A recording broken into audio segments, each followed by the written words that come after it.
morning, everybody. I hope everybody is doing well. I know that some of us expected to be in school today. A students, not much seems different, but I really do miss seeing my B students, so hope everybody's doing well. We're going to start the day as we always do in class with our do now. If you have not yet, make sure that you have a couple of things out. Your addition and subtraction of integers flowchart, your spiral notebook or your 3-ring binder where you're keeping your notes, and a pencil. And that should be good for today. So we also start the day with the do now. If you were to come in the room, this would be on the board, right? And you would have a couple of minutes to work on it. This do now is mostly subtraction, which is the lesson that we just finished. But there's also an addition problem in there just to make sure that we keep practicing and reviewing it. So the video is going to pause. It's going to give you a second to work these out. And then I'm going to come back on and talk through the answers.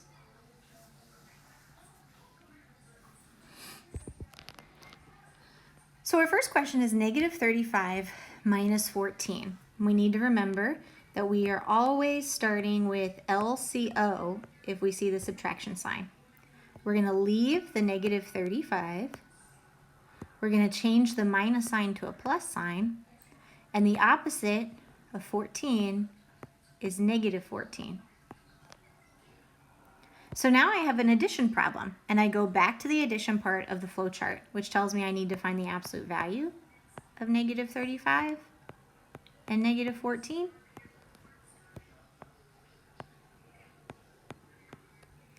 This addition problem is adding numbers with same signs. So I add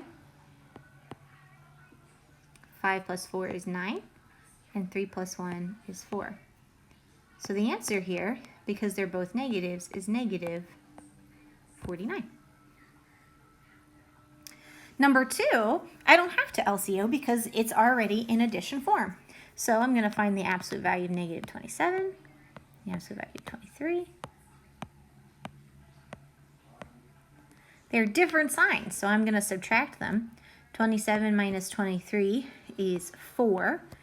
And then the value with the higher absolute value is negative 27, so my answer here is negative 4.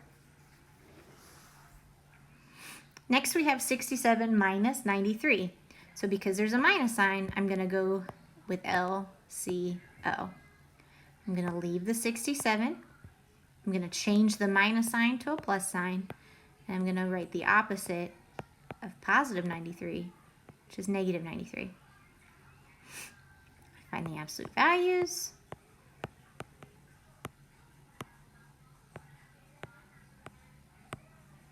Now these guys have different signs, so I have to subtract them, and I'm going to set that up vertically so I prevent myself from making a computation mistake. I can't take 7 from 3, so I'm going to regroup here. This becomes 8. Now I have 13 minus 7, which is 6, and then 8 minus 6 is 2. Negative 93 has a higher absolute value, so my answer is negative 26.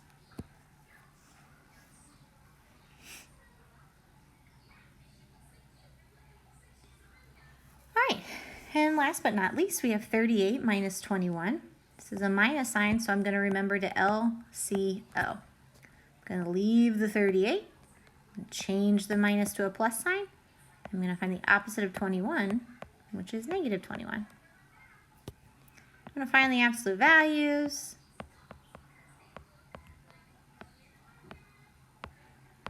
Now, they're different signs, so I have to subtract them, which I know some of you are asking yourself, well, that's the exact same as when we started. And you're right, it is. And this question is here on purpose to talk about this.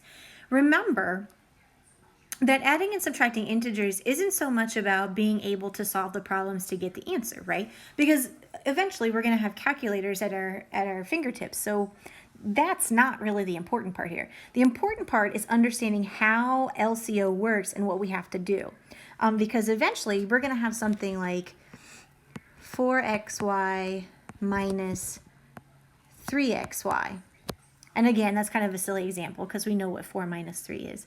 But if we don't know the steps, then being able to simplify this is going to be really tough. So we're just going to subtract 38 minus 21. 8 minus 1 is 7. 3 minus 2 is 1. So my answer here is positive 17. Okay. If you need to pause this, take a look at the answers. If you made mistakes, check out where you made those mistakes and reflect on it. Fix them if you need to. Mark them to ask questions when we come back together. And we'll move on.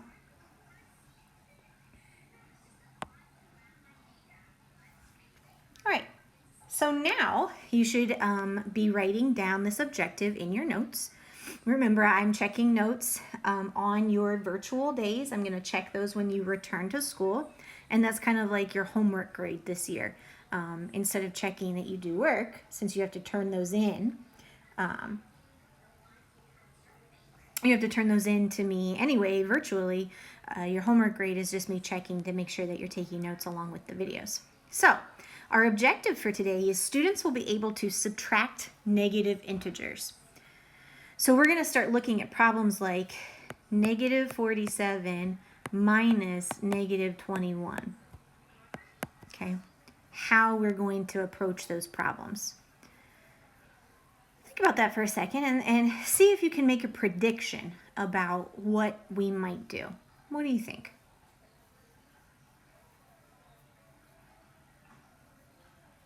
Before we get started too, I just want to remind our class, right, that we are still going to be talking about LCO. Leave, change, opposite. So make sure that you have that on your flow chart and you're comfortable with what that means because we're going to be using it a lot today. Also, remember what I said about the flow chart. The more time we spent writing out LCO and making it kind of fun to look at, the better. So, you know, if you want to doodle on that and make it like colorful or whatever, feel free. The more you concentrate on something like an acronym like that, like coloring or whatever, the stronger the memory becomes. So you'll notice lots of times if you look in one of my notebooks from whatever, like LCO appears like this, and then I change the colors and do all kinds of fun stuff because doodle notes, they say, is better for our memory. All right, let's get started. So in your notes, go ahead and write down number 1. Here we have 32 minus negative 8. All right, so I see a minus sign. I'm going to change the color so we can, and I just said I love to change the colors. We've got a minus sign. So as soon as I see that it's subtraction, I'm going to remind myself that I always start with LCO. So here I'm going to leave the 32 alone. I'm going to change the minus sign to a plus sign. And the negative 8, I have to find the opposite of negative 8. And in that case, the opposite of negative is positive. So it becomes 32 plus 8. And we can either line it up vertically or use mental math. 32 plus 8 is 40. We don't have to worry about signs because both are positive. So my answer here is just positive 40.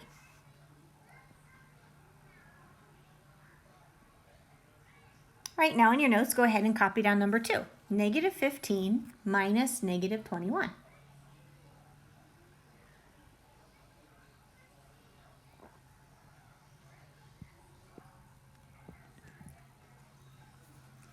I see a minus sign. There are all kinds of negative signs, but there's also this minus sign here, which means I'm going to have to LCO. I'm going to leave the negative 15 alone. I'm going to change the minus sign to a plus sign, and I'm going to find the opposite of negative 21, which is positive 21.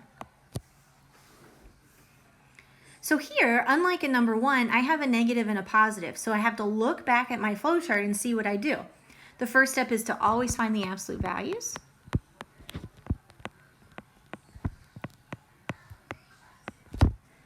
And we have different signs, right? We have a negative and we have a positive. So when we have that, we have to set up a subtraction problem. 21 minus 15 is 6. And then I have to check out which number has the higher absolute value. Well, positive 21 has the higher absolute value, so my answer stays positive, and it's positive 6. All right, go ahead and copy down number 3. It looks a little bit wacky, huh?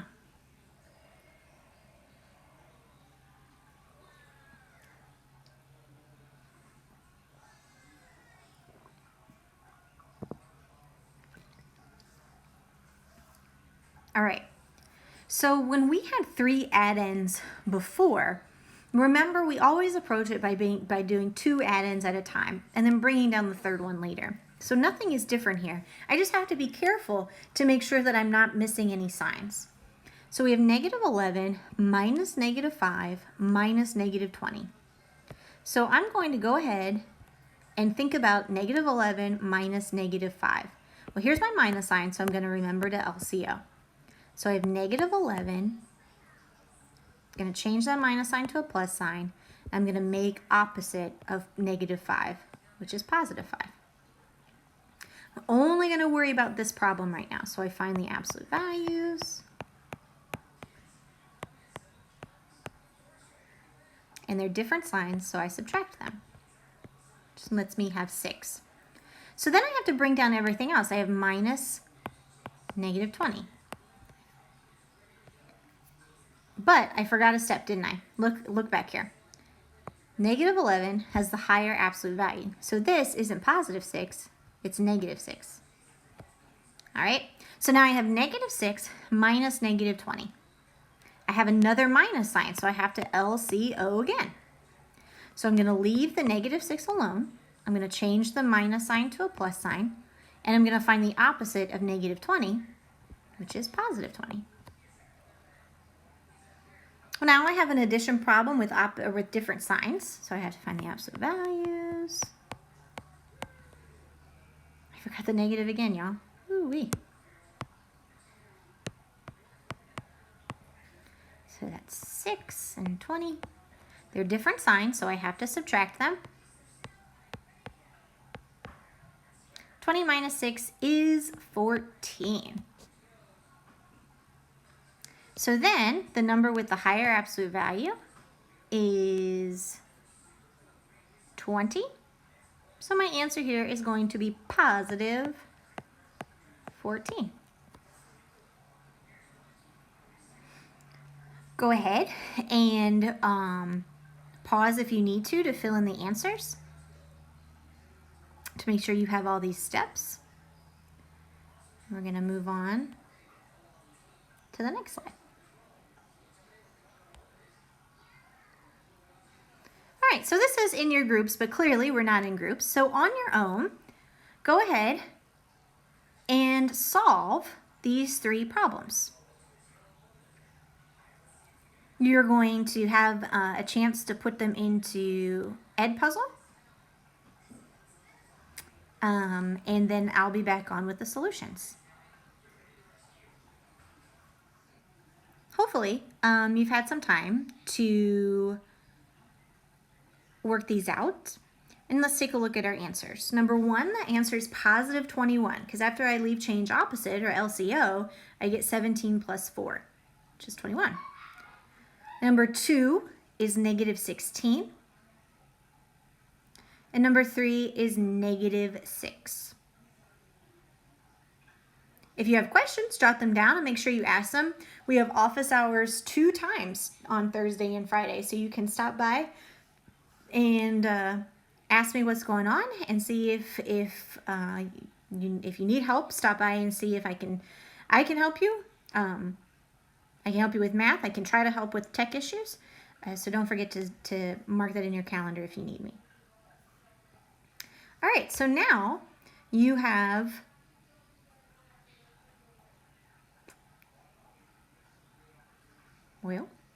your exit ticket, which is in Schoology. And because we are at home and not quite as time constrained as normal, it'll be a little bit longer than our typical exit tickets. So give it your best shot. Make sure you're working at your answers. Don't just depend on the calculator, because remember, I'm checking for your work when you return to school on Monday or Thursday of next week. Thank you all so much. If you have questions, again, shoot me an email. Make sure that you understand this before you click submit on your exit ticket. You don't want that to affect your grade. And we'll talk soon.